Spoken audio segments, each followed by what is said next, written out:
to the quarterfinals in Nitro Funny Cars. Doc Holliday out of Eagan, Minnesota, will be racing Telstar against the man this crowd has come to see.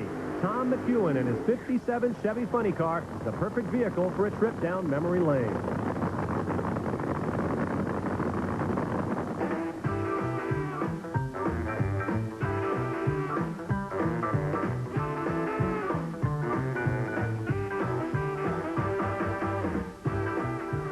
Under IHRA rules for the last couple of seasons, a funny car body can be no older than 4 years old.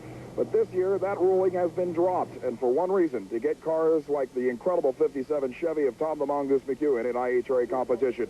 And Tom, this machine started as a dream at the beginning of 1988, and it took you a phenomenal amount of time just to complete this masterpiece, didn't it? Sure did, Brett. We were off, you know, in '88, and I had one of these when I was a kid, and I collect 57 classic cars. So I always thought it'd be neat to have a body like that. Of course, never had the time nor the money to do it. So got Steve Davis in Huntington Beach and Bill Loper, a fiberglass guy, together, and we built a plug and a mold and built a car. And a year later, here it is, and people seem to like it. And we've only got 3 or 4 runs on the car, you know. And I'm hoping to run in the 5s this weekend, if possible, here at Darlington. And we're really excited about it. The detailing on the body is incredible. The airbrushed grille and tail lights and chrome on the side, and the fact that what looks like decals on the side of it are actually hand-painted decal replicas on it. It's incredible. Kenny Youngblood, the artist from California, does all the great layouts and paint schemes and photographs.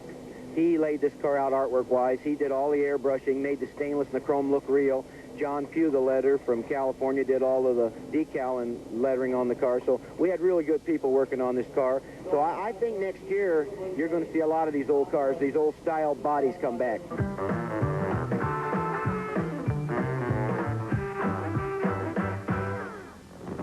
And in fact, we may see some more of these body styles coming back, Ted. You hear there may be another one in the works right now. There is a 1955 Thunderbird being built, and it will be at Bristol Bob. Meanwhile, in this matchup, Tom McEwen won the Winternationals in 1984. He was runner-up in 1987. So don't sell the 57 Chevrolet too short.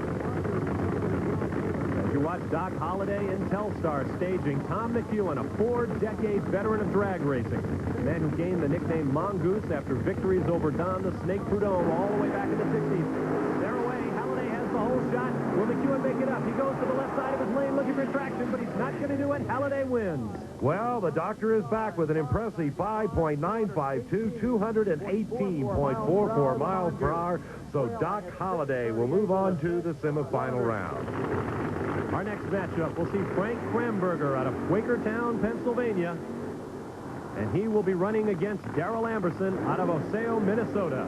Amberson, sponsored by Roadway Trailers, a veteran on the IHRA circuit and one of the crowd favorites, probably favored to win this round right here. Amberson driving that distinctive Corvette body style. He will be in the left lane. There you see Amberson's car. He'll be in the near lane as the crew member backs him up, moving his hand left and right to direct the driver back up over the strips of rubber that were laid down during the burnout when they spin the tires. And now comes the moment when they do not want to spin those wheels to look for maximum traction. Looks like a problem. Yes, they're lifting up the front of the car to check something. Now, this may be just a last-minute check on something. There may not be a problem. Let's keep an eye on it. The crew chief motions the body back down. He'll lock it in place right there. We've got a drag race on our hands. Once again, it will be Amberson in the near lane and the black Philadelphia Flyer of Frank Kramberger in the far lane.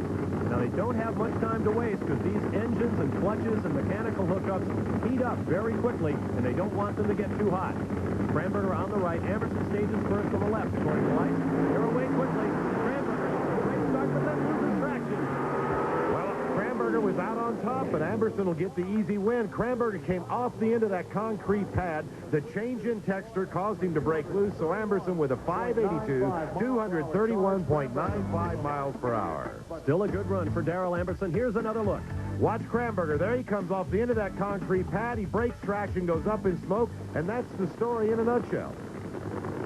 A long look up this very warm Darlington International Dragway quarter mile at Brad Tuttle and his opponent in the third round of Pro Nitro Funny Cars will be Gary Litton out of Seymour, Tennessee. Litton, a private investigator by trade. Now, there's an interesting story on this tunnel, and we'll tell you as the show goes along here. That car is the old War Eagle driven to the World Championship of the International Outrun Association by Dale Pauldee. Tunnel now driving the car for the new owner. Pauldee, of course, driving for Billy Meyer, who once owned the IHRA before it changed hands over the wintertime. You see, you'll have Tuttle in the left-hand lane. Litton will be in the right-hand lane.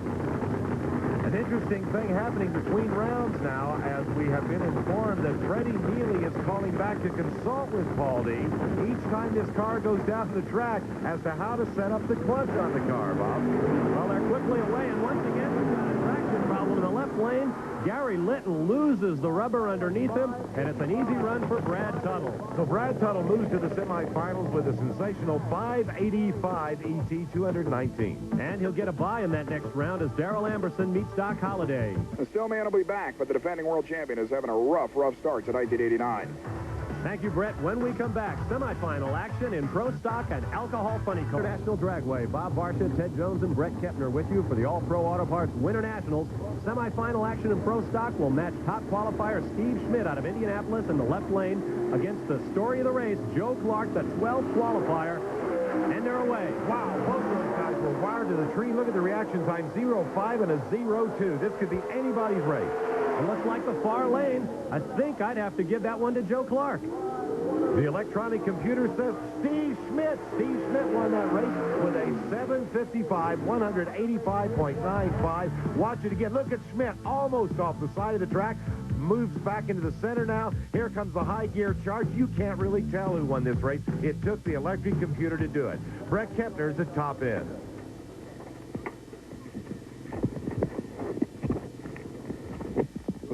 You sure did, and that was quite a race. A tremendous burn down on the starting line, and then, of course, the car getting all kinds of squirrely. We had a tough problem. We broke a clutch as we got up to the staging lanes. So that wasn't a psychological burn down. That was just a problem you had up there? Could hardly get the car staged. Just didn't have any clutch in it. Well, it was evil handling out there. What'd it run? 7:55 to a losing 7:58. About what it run, I guess.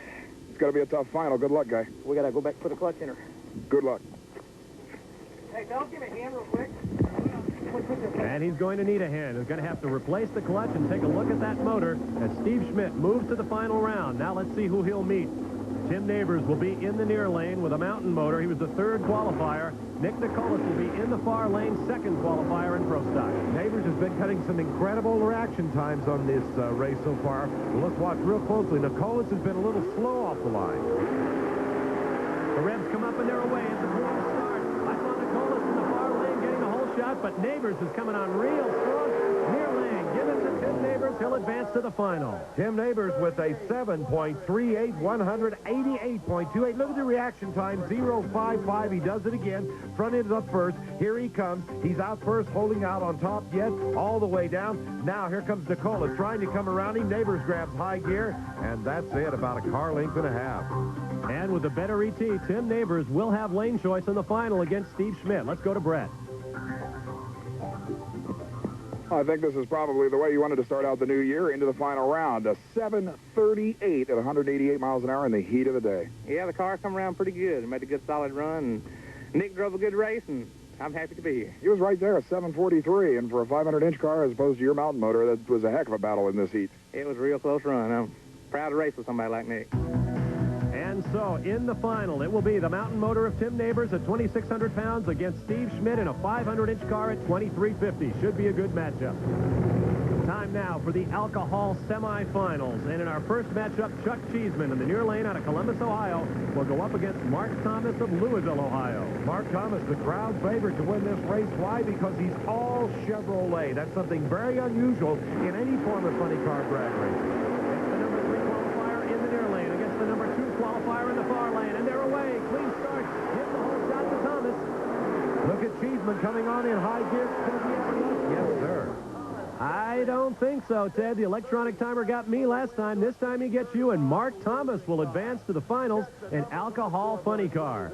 Well, his crew chief very delighted by the outcome of that one. This racing is incredibly close. Let's take another look at it once again. Mark Thomas out on top. Now here comes Cheeseman up beside him. Thomas hits high gear and pulls up, taking the win.